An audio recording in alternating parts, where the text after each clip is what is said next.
visitará por todo o mês de julho, todos os domingos e as terças-feiras. Fica sempre nossa palavra de incentivo a você participar. Tem sido oportunidades especiais. Ontem estava o Canção e Louvor, né? A dupla Canção e Louvor lá na nossa igreja. E o pastor Mateus Soares, que já pregou aqui, esteve pregando lá ontem. Isso acontecerá até o final do mês. Então, para quem gosta de participar e estar presente onde algumas pessoas especiais têm a oportunidade de apresentar-se, é bom lá estar, né? Até porque o investimento nosso para tê-los é assim, intenso, difícil. Então, quando você tiver a oportunidade de lá estar, ontem eu tive uma surpresa. As galerias estavam lotadas, onde a gente sempre fica, né? As galerias estavam lotadas e já não permitia nem acessar o elevador para o terceiro e quarto andar. Então desci no segundo andar, aí fiquei ali atrás do elevador. Para minha surpresa, irmãos, tinha um monte de cadeiras vazias naquele local, e aquelas cadeiras pretas que era você chegar, tirar, sentar. E o que mais me impressionou é que algumas pessoas, quando chega a hora da palavra, ele levanta e vai embora. Então ficou muito vazio aquele espaço. Então, o dia que você for, esse é um local estratégico de repente ir e sentar, né?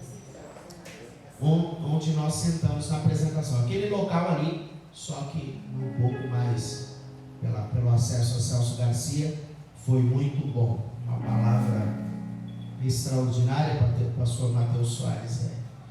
É daqueles que ele não prega, ele desenha. Então, para quem gosta de Bíblia, é uma boa oportunidade de estar.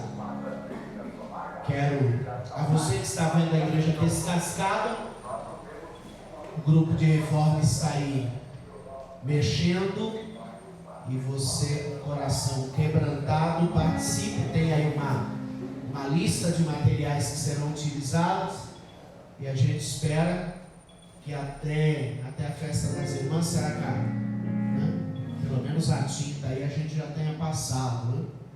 Então você seja participante, irmãos, seja participante, se envolva. Aleluia. Deixe a sua participação. Eu gosto de lembrar sobre quando Deus convoca Moisés a direcionar o povo a participar da construção do tabernáculo. No tabernáculo tinha vários itens, não era dinheiro que era entregue, eram materiais de forma geral, né? Material ouro, material prata, material bronze, madeiras, lã de alguns animais ou couro de alguns animais. E há uma oferta que foi apresentada que ela me impressiona, que é a oferta de varais. Varais nada mais é do que um cabo de vassoura. Para que serviria um cabo de vassoura na construção do tabernáculo?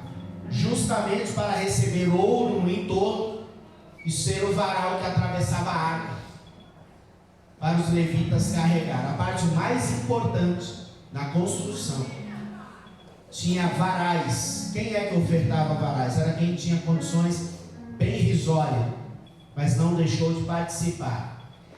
Tem hora que a pessoa deixa de participar e ser envolvido em algo que pode ser marcante. Sempre minha palavra é dizer a você: quem tem ouro, oferta ouro, porque se ofertar prata, Deus sabe que você tinha ouro para ofertar e não ofertou. Quem tem bronze, oferte bronze, Deus sabe que você só tem bronze. Quem não tem, mas tem lá um tecido lá de linho, de carmesim, na pele de texugo, não, Deus sabe que a gente tem o que pode.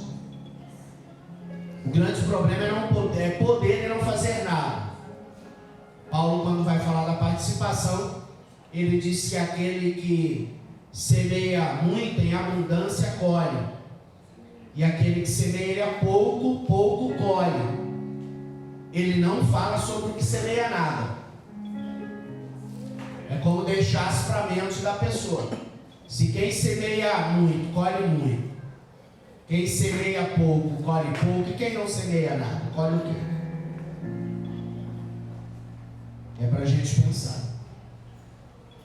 E tem hora que não participando de nada, não semeando nada, não se envolvendo com nada, não cooperando com nada, chega uma hora que a gente tem que apresentar-se a Deus e dizer: Deus, eu preciso. Deus fala: poxa, rapaz, mas você não trouxe nem uma vara? Podia ter pegado um cabo de vassoura aí e trago, mas nem um cabo de vassoura.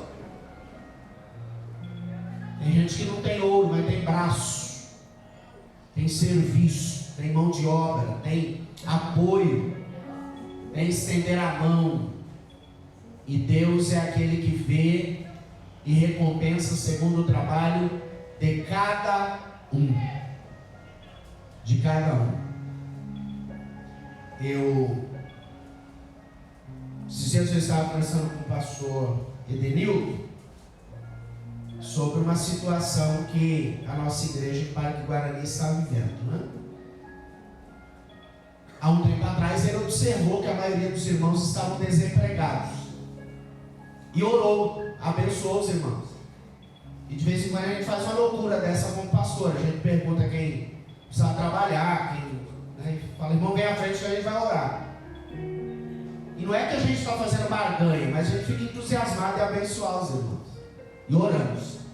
E Deus abre a porta.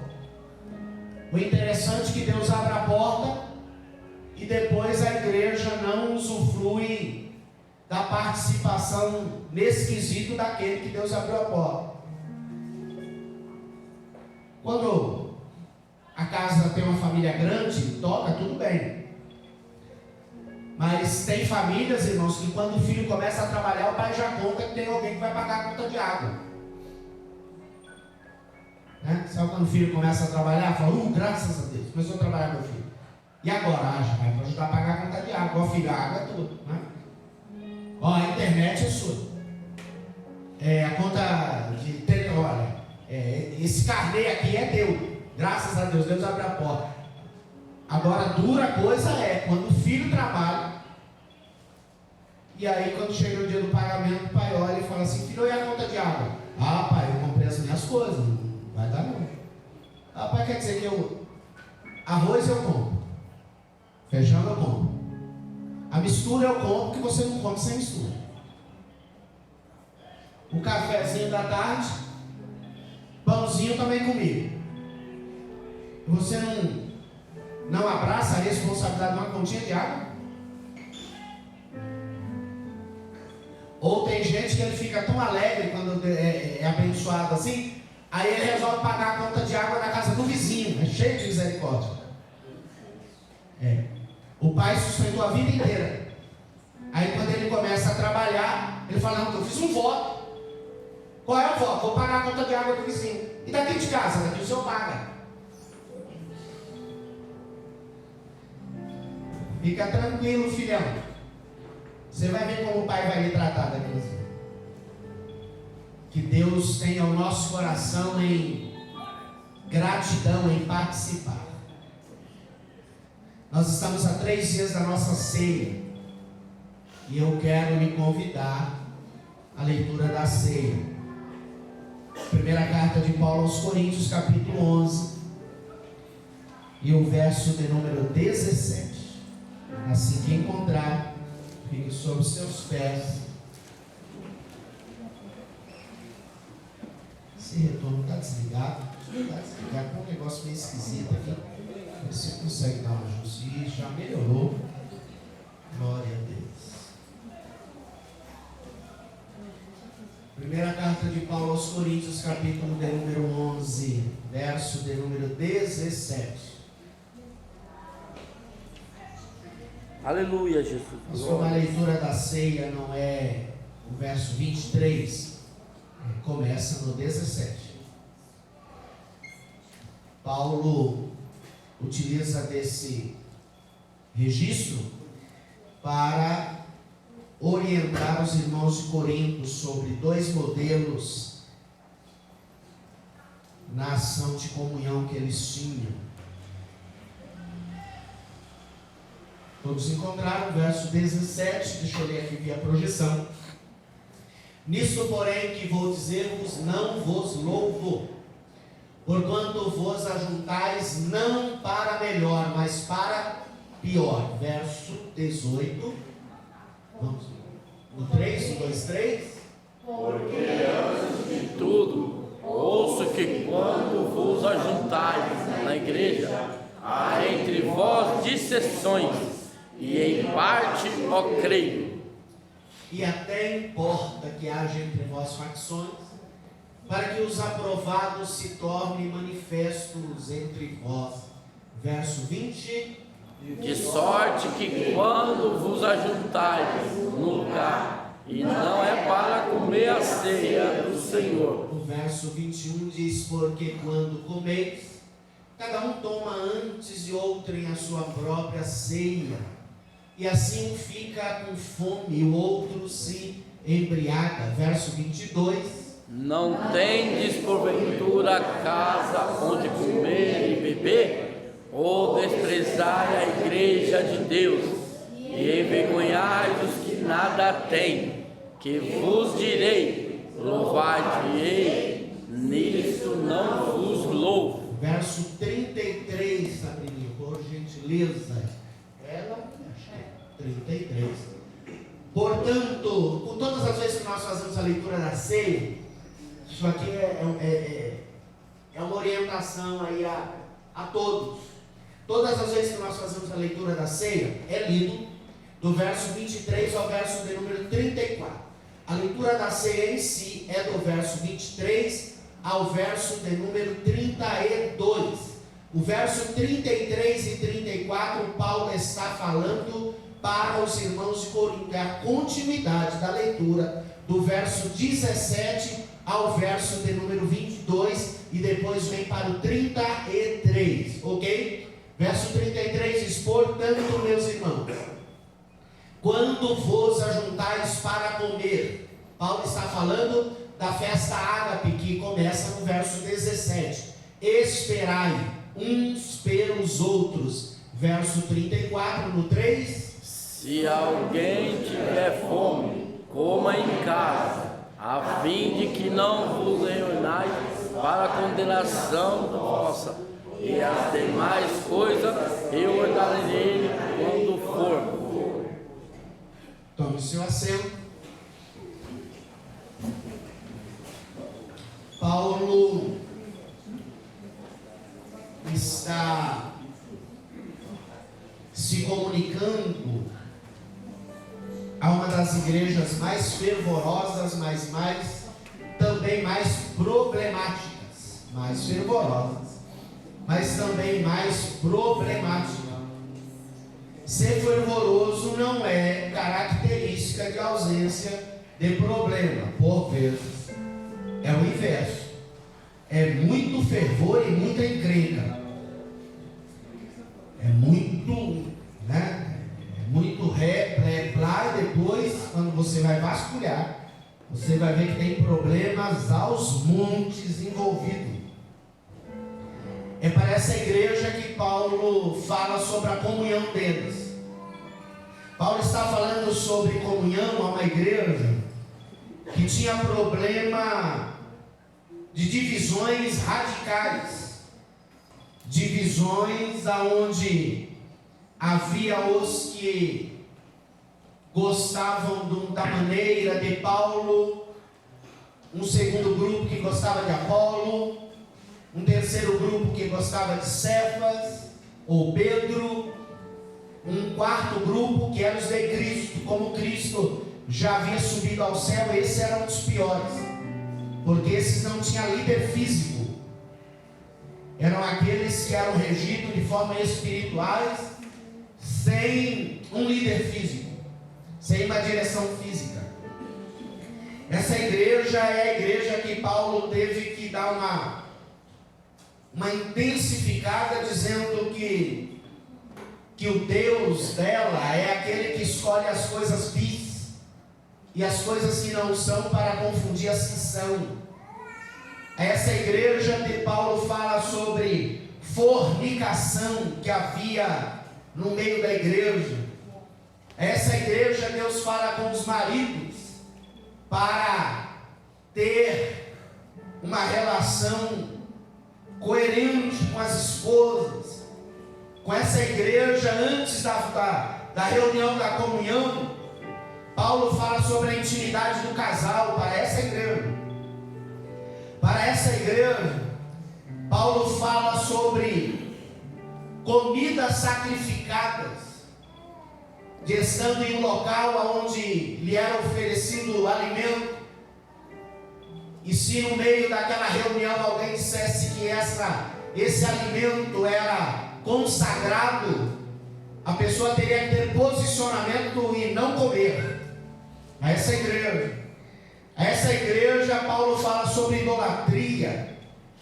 A essa igreja, no capítulo de número 10, Paulo disse que não, verso 21, não podeis beber o cálice do Senhor e o cálice dos demônios. E Paulo vem tratando com eles, entre inúmeras ações. No verso 16 do capítulo 10, Paulo remete a um pensamento que a seguir seria sobre a ceia, e ele fala: porventura o cálice da bênção que abençoamos não é a comunhão do sangue de Cristo?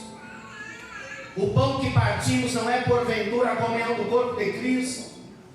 Porque nós, sendo muitos, somos um só pão e um só corpo, porque todos participamos do mesmo pão. No capítulo 11, Paulo faz um direcionamento local e cultural a mulheres que lá havia. E quando chega no verso 17 do capítulo 11, Paulo fala sobre a festa ágape. E a festa ágape ensina muito a nós. E é isso que eu gostaria de dividir com você. Se Paulo tivesse a oportunidade de, antes dessa festa, trazer uma orientação para nortear o dia da comunhão, o que ele falaria para melhorar o dia da reunião? Eu tenho essa oportunidade. Eu estou a 3 dias da ceia do Senhor. Estamos a 3 dias da festa da comunhão, uma vez mais, que todos os meses fazemos. Aleluia. Paulo, ao tratar disso, ele vai dizendo que naquela situação em que ele iria abordar, não era motivo de louvor, de elogio à igreja de Corinto. E Paulo diz assim, verso 17: porquanto vos ajuntais não para melhor, senão para pior. Então, a primeira coisa que eu tenho a liberdade, e Paulo não teve de dizer aos irmãos, foi: gente, sábado a gente vamos nos reunir na ceia do Senhor, no partir do pão, na festa da comunhão, e guarde uma coisa: não nos reunamos para pior. Não permita você sair da tua casa em um sábado para vir aqui na festa da comunhão e se reunir para pior. Não admita, não abra guarda, não crie situações, não se envolva em nada que possa produzir piora em vez de melhora. Paulo diria, estando no meu lugar hoje, dizendo: gente, a festa será sábado, cuidado, domine-se, porque o propósito adequado para que haja louvor na reunião de vocês precisa se reunir para melhor. precisa se reunir para melhor. Não pode haver uma reunião tão séria aonde alguém venha e, em vez de sair daqui fortalecido, animado, saia pior do que chegou. Para eu não sair pior do que cheguei, ou chegarei, tendo em vista estar falando de algo para 3 dias, qual comportamento que devemos ter? Nós vamos olhar dentro do contexto bíblico para entender o que podemos fazer para nos reunirmos para melhor. Não é admitido reunião para pior. Precisa ser para melhor. Por que vocês se reúnem para pior e não para melhor? Porque antes de tudo, verso 18, ouço que quando vos ajuntais na igreja, há entre vós dissensões, há divergência. Divergência entre coisas naturais, entre naturais, é comum. Mas se você lembrar da última ceia, na última ceia ministramos baseado em Efésios capítulo de número 4, e ali nós falamos que nós somos um só corpo, uma só fé, uma só esperança, um só Espírito, um só Deus que é sobre todos, em todos e por todos. Então a igreja não é uma reunião de indiferentes ou diferentes, não. Você só é diferente se for carnal. Você só não é igual se trilhar caminho de carnalidade. No momento que você é dominado pelo Espírito, você deixa de ser um e começa a fazer parte de um todo. Você aniquila o indivíduo no momento e passa a ser parte membro de um corpo, aonde tem um Deus que é sobre todos, em todos e por todos. E Paulo está dizendo: olha, uma das coisas de vocês se reunir para pior é a questão da dissensão, da divergência de opinião, dos conflitos entre personalidade. Paulo diz: olha, a ceia é sábado. Então, para se reunir para melhor e não para pior, aniquila a divergência. Submeta o que tu acha ao que ele acha. Submeta o que tu pensa ao que ele pensa. Submeta a tua vontade à vontade dele. Aqui não é a tua vontade, aqui não é o que você acha, aqui não é do jeito que você quer, aqui é do jeito que ele quer, do jeito que ele pensa, é do jeito da vontade dele. Então submeta-se a ele para que não haja dissensão entre vós. A festa das irmãs está chegando. Aqui a gente não vimos muito isso, mas a gente já acompanhou tanto isso, que quando chegava na época da pré-festividade, aí seria a organização das vestimentas. E um dia eu fiz um exercício de entendimento numa igreja menor do que essa, que havia a situação. Falei: irmãos, a igreja não dá para ser democrática. Não dá para ser democrática. Por exemplo, vou dizer para você: a irmã, se a irmã tivesse a liberdade de escolher a roupa, que cor seria? Aí uma amarela. E a senhora? Azul. E a senhora? Preta. E a outra? Vestido. E a outra? Não, a outra uma blusa. E a outra? Eu falei: você está vendo, irmão? Não está.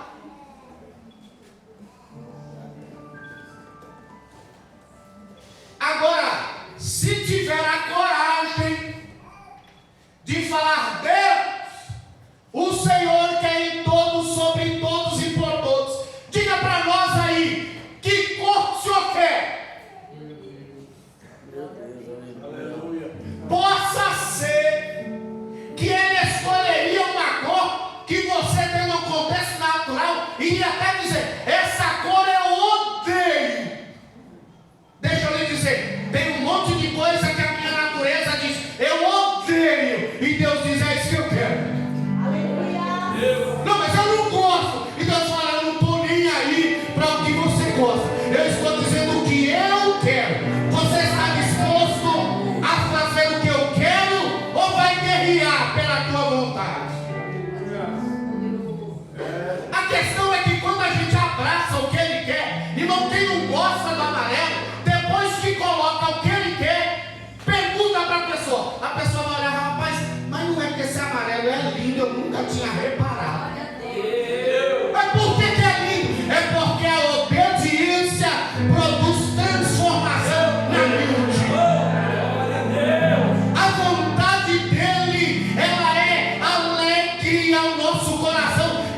divergência de opinião não é uma reunião para melhor, é uma reunião para pior. Eu não sei se no Camélia já teve, mas a gente já acompanhou. É alguma coisa assim. É a irmã que veste azul odiando azul.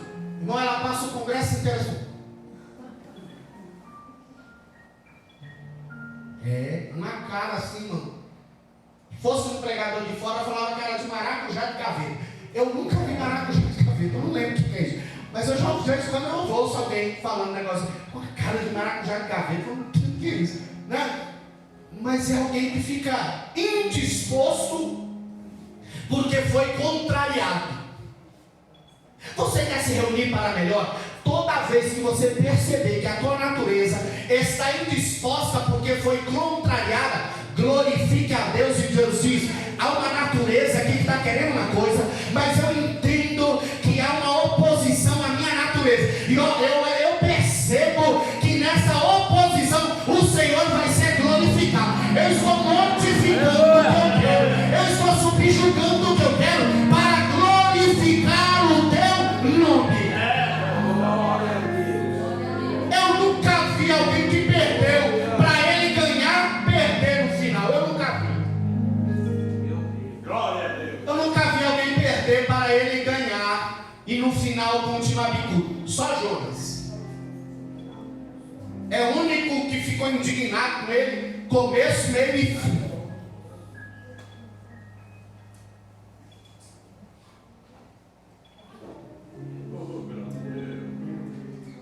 A reunião é sábado. E eu gostaria que vocês não se reunissem para pior. Então, para não se reunir para pior, aniquile a dissensão. Para não se reunir para pior, verso de número 20. De sorte que quando vos ajuntais em lugar, não é para a ceia do Senhor. A ceia do Senhor é outra coisa. O verso 23 vai falar sobre a ceia do Senhor e não a reunião dos irmãos de Corinto. Se vocês querem se reunir para melhor e não para pior, olha como Paulo esmiuça isso. Ele diz assim: porque comendo cada um toma antecipadamente a sua própria ceia. Irmão, uma das coisas mais chatas que você tem, eu me lembro das festas de escola lá de 1980. Alguém fala: pastor, não tinha nem nascido. 1980, terminava o ano letivo, aí cada um fazia lá um pratinho, levava para a sala de aula, aí colocava na mesa, que era o dia da confraternização, né? Não existia Coca-Cola, quem dera Coca-Cola. Não, era tubaína no máximo, né? Era assim, alegre, ok? Mas aí uma mamãe levava uma torta, a outra levava um bolinho de chuva, a outra preparava um chocolate, umas coisas. A alegria nossa não era comer o que você levou, era ficar de olho no coletivo, e a hora que alguém dizia assim: você comeu esse negócio? Que delícia! Irmão, a gente largava o nosso e avançava no que delícia. A alegria estava ali, usufruir daquilo que eu não levei. E quando chegava em casa, a pergunta da mãe, a observação da mãe, primeiro, era olhar a tigela.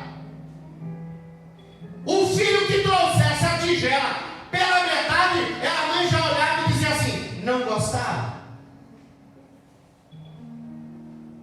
O prazer da mãe era olhar para a tigela e ver ela vazia.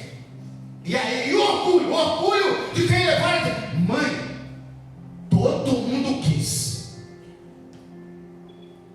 Avançaram, mãe. Pediram a receita. O que Paulo está dizendo aqui, eu falei: porque comendo cada um antecipadamente a sua própria ceia, primeiro, perdeu o prazer de ver alguém usufruindo do que você tem e ele não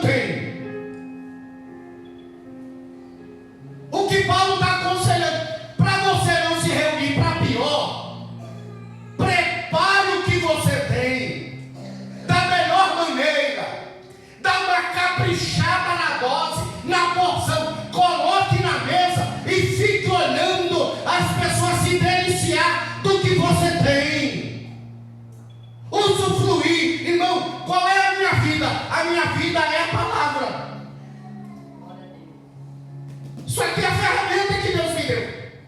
Agora, tem uma hora que Deus vai te dando revelação. Aí você vai escrevendo, e Deus vai te dando revelação. E você vai escrevendo. Sabe o prazer que eu tenho? O prazer que eu tenho é dividir aquilo que eu recebi do Senhor com alguém. Que o que eu recebo para mim é natural. Mas alguém olha e fala, pastor, aquilo abençoou a minha vida. Diferente, e o inverso é verdadeiro. Eu já estive nessa igreja, em reunião lá na galeria, e a Alessandra e a Edenilda aqui embaixo conversando. E a gente reuniu lá, e eles nem sabiam que a gente estava lá. Irmão, e eles foram cantando, e foram lavando a nossa alma, e vão cantando e vão lavando a nossa alma. Por quê? Porque o que ela trouxe, que para ela é normal, para mim é bom demais. Eu não tenho o que Deus deu a ela, eu não faço o que Deus deu a ela. Então quando eu venho aqui, a hora que ela oferece o que ela tem, que para ela é normal, o melhor possível, eu saio daqui abençoado com o que Deus deu a ela. Você canta, igual tem o Irapuru. Dê voz ao Irapuru e pergunta para ele o que ele acha dele cantar o dia inteiro. Ele vai falar, rapaz, a coisa mais chata do mundo. Mas você é o parceiro que melhor canta. Então, eu canto. Você canta bem, eu sei que eu canto bem. Mas a minha alegria é ver como as pessoas olham eu cantando. Aleluia. O meu prazer é quando eu beneficio alguém com aquilo que eu tenho, que para mim é normal, mas para ele não. Então ele se alimenta, ele nutre, ele é abençoado com aquilo que Deus me deu, que para mim é normal, mas para ele é bênção. Aleluia, Jesus. Aleluia. Glória a Deus. O que Paulo está dizendo é: se cada um de vocês se reunir e comer do que trouxeram, vai ser beneficiado do quê?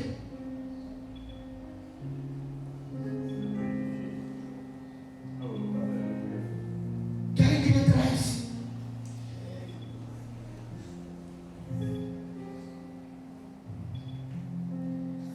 E se você comer do que você trouxe, porque você tem condições, eu não sei que assunto que ele estava comentando hoje, falando sobre festas para alguém. Aí a Heloísa perguntou assim, fulano, a gente seria bom fazer uma festa para fulano, foi isso? Falei, filha, fulano não precisa de festa, porque ele tem condições de fazer a festa. A festa boa é quando você faz para alguém que ele não tem condições de fazer. E essa é a festa, orientação bíblica, é fazer uma festa para quem não tem condições de fazer, e ele nunca vai poder te retribuir. Quando você faz para alguém que ele não tem como te retribuir, a Bíblia diz, o Pai Celestial te retribuirá. Pastor, e para quem? Aí ela pergunta, e fulano? Fulano não é festa, é honra. A gente está honrando a pessoa que realiza ações em prol da igreja. Então aquela comemoração é uma questão de honra, e não de fazer uma festa para poder deixar alegre. A gente tem dificuldade. A gente é beneficiado pela graça. O que é graça? Favor imerecido. Irmão, a gente ama falar isso, mas a gente odeia, permita a expressão assim, fazer alguma coisa para alguém que não merece.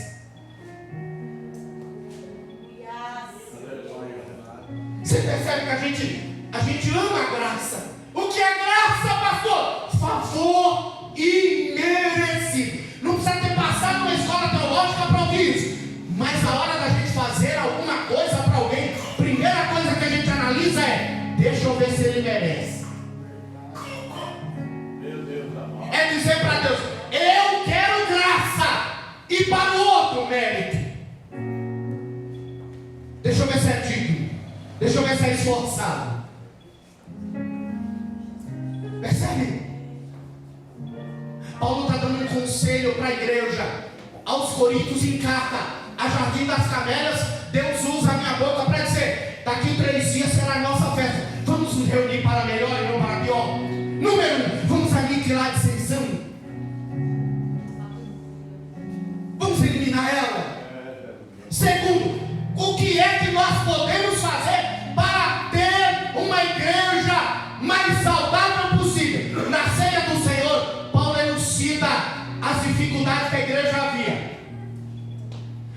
disse assim, ó, na ceia do Senhor, por ausência de discernimento do corpo, vai ter no meio da igreja gente fraca.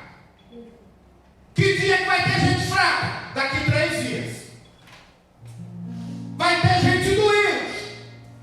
Que dia que vai ter a reunião e vai ter doentes? Daqui 3 dias. Vai ter gente que dorme. Que dia que vai ter a reunião e vai ter muitos que dormem? Daqui 3 dias. Peraí, é daqui 3 dias, não é hoje? Não é hoje, é daqui 3 dias. O que eu posso fazer daqui até sábado para poder beneficiar os que estão fracos, os que estão doentes e os que dormem? Eu posso fazer alguma coisa?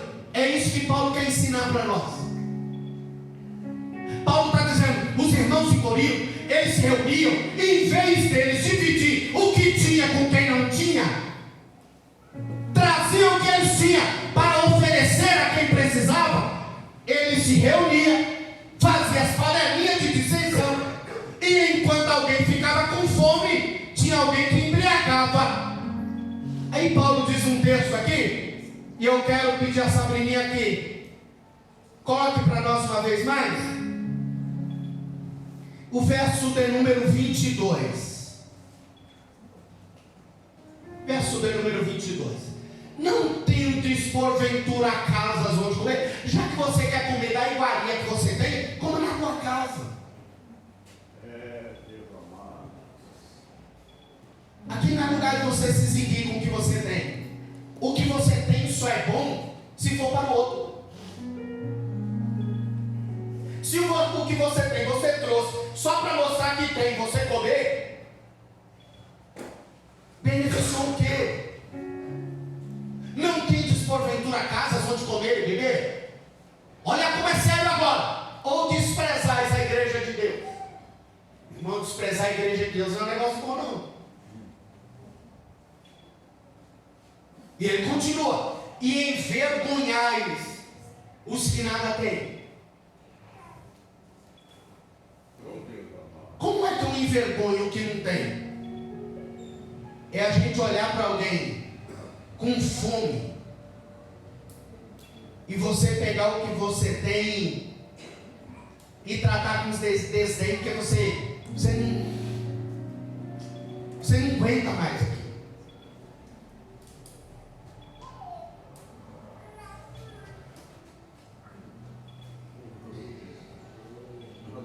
Que vos direi, louvar-vos-ei? Nisso eu não vos louvo.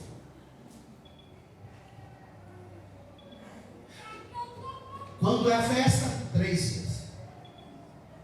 A gente pode melhorar a qualidade do encontro? Podemos. Como? Subordinando que sou à vontade dele. Segundo, já que eu sei que vai ter muita gente para comer, que tal eu dar uma melhorada na receita?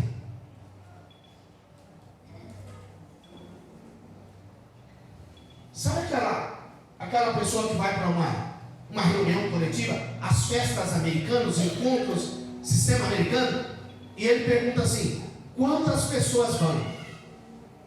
Umas 50.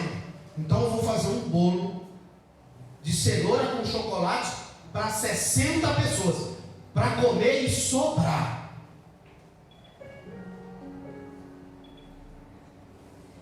Eu vou melhorar o que tenho para oferecer a quem não tem na próxima reunião da comunhão.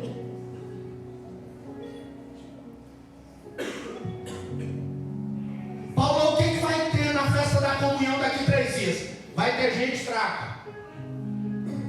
Vai ter gente fraca? Vai. Vai ter gente doente. Vai ter gente doente? Vai. Gente que dorme? Vai também. E se eu me preparar para, em vez de eu ser beneficiado para o momento, eu preparar 3 dias para beneficiar alguém?